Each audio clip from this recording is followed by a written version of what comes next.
Hey everyone, it's Lulasai. I am here with a review for Project Hail Mary.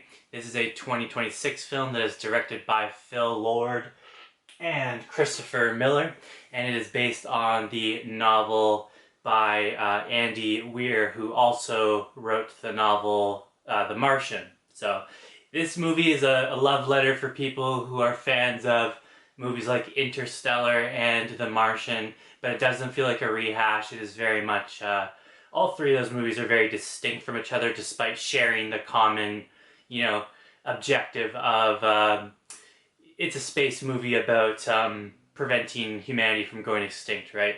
But despite that, I didn't feel like any of these three were like copying each other or were rehashing each other. It was totally, all three of them, absolutely like them all, and they're all distinct and uniquely good to me. So I'm going to try my best to avoid spoilers. There is one thing that's kind of impossible to avoid, but I will still play around it a little bit. But I mean, if you want the true best experience, I highly recommend that you stop watching this video, go watch this movie immediately. I guarantee it's one of the best movies you're going to see this year. And yeah, don't watch the trailer as well. I should mention that's the one sad thing about this movie for me, was the trailer really kind of, it didn't ruin it, but it gave away something pretty big. And it was pretty hard to avoid that trailer because it was a common advertisement, so that's pretty unfortunate. Apparently in the novel, the first big reveal doesn't happen until like 100 pages into the book. But here, it's in the trailer. It's already there, so you already have the big reveal that it's no longer a big reveal because you see it coming. Okay, yeah. So, the plot, in simple terms, because there's a lot of fiction here, even though it is a movie that's using a lot of sophisticated big boy words and science and whatnot, just so you know, don't feel stupid because this movie is making up a lot of fake stuff. There's a lot of fake science and stuff like that. So don't feel dumb if there's some words you're not getting. But basically we follow Dr. Grace, played by Ryan Gosling, and he is a bit of a controversial figure in the scientific community, but he is humanity's last hope because of an unfortunate series of events, again, avoiding spoilers. So they need to rely on him, and he is... Oh, this is very hard to avoid spoilers. It's very hard to sum this up. So he is sent to space on a one-way ticket mission to try and... so he's on an interstellar mission that he can't return home from because they're using a special fictional type of fuel for their craft. So they only have enough to do one trip. And he's trying to go to Tau Ceti, which is interesting because I play a video game called Marathon, which also takes place on Tau Ceti, which is completely unrelated but kind of interesting. And the reason that he needs to go to Tau Ceti with his crew is because they need to send back some data that's going to save Earth, because Earth is facing, humanity is facing extinction within the next, like maybe after 30 plus years is when things are going to get really bad for them. And the reason for that is because there is a, again, fictional alien microscopic organism called I forget what they're called now. I think I wrote it down here. Let's just see if I have it. It is... I actually did not. Okay, I forget what they're called. They're called Astro something. But they're these like tiny little organisms that appear as black dots, and they are eating the sun, basically, slowly. But not just the sun, but all of the nearby stars as well. And this has obvious consequences. Global temperatures will drop, crops will not flourish, etc. So, yeah, that's a problem. And there's one possible solution, is that they notice that there is one planet, or sorry, star system nearby. Well, nearby in air quotes, nearby in relative to terms of space. It's still very far away, but it's like close enough for them to look at least and observe. So they can see that it is not being affected by these astro things. I wish I wrote the name down. I'm not gonna restart the review just because I forgot the name for one single thing though. So yeah, I will go back and put the name of those things in my written review on Letterboxd when I'm done recording this though. But yeah, so he needs to go to Tau Ceti in order to find what the defense of Tau Ceti is, the reason why it's immune, and then hopefully they can replicate that back at home. And last plot element, which is the big spoiler, but I'm going to play around it a little bit. But again, hopefully you've taken my advice by now and just decided to go watch the movie if you haven't seen it. But our main character does encounter and makes a new surprise friend. That's the best way to put it. So, Project Hail Mary. I cannot believe how good this movie was. Let me just say that right now. Like, honestly, I expected it to be pretty good from the trailer, which ruined everything. But it still, like, really surpassed my expectations.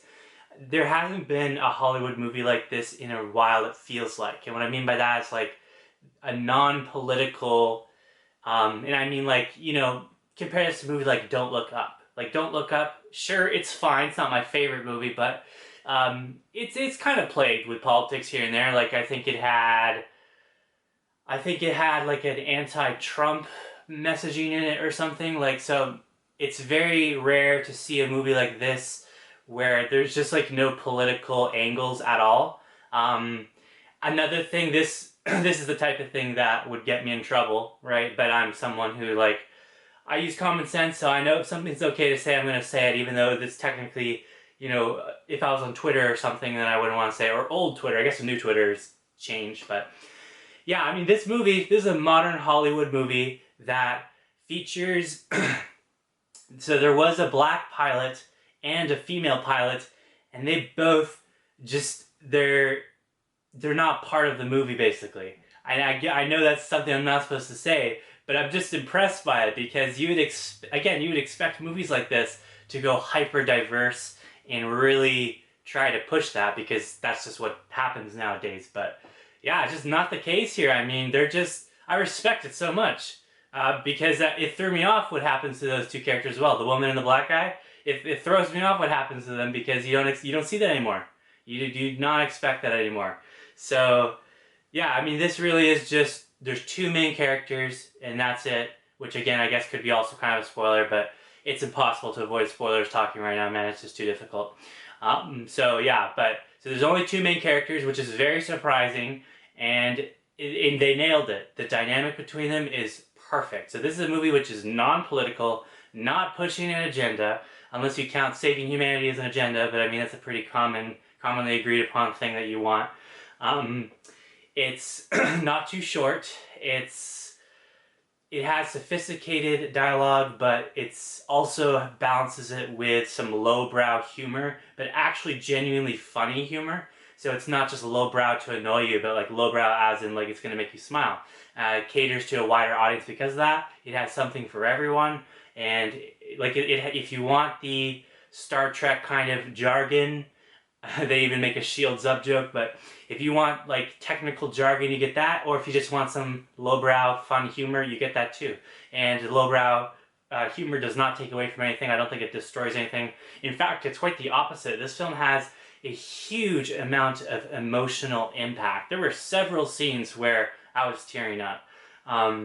And yeah, I like both I like both main characters a lot. I think they're both very likable and easy to root for, and I think the situation at hand is sympathetic. I mean, even the bad guys, in air quotes, as revealed later with a big plot twist, they're still trying to do the right thing.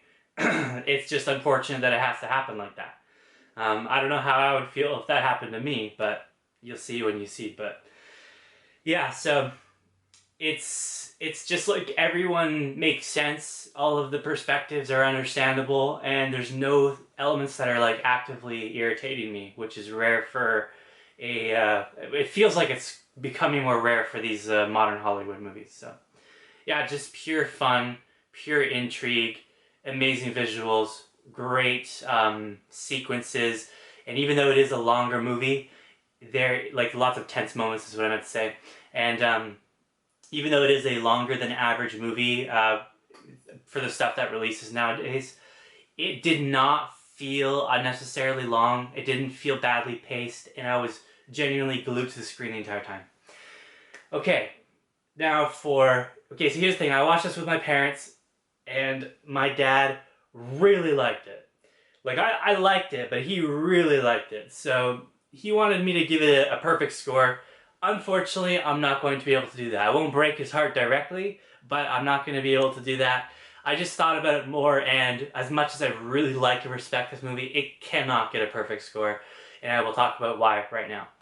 So, the reason it can't get a perfect score in my books is because there is too much suspension of disbelief required for it to function.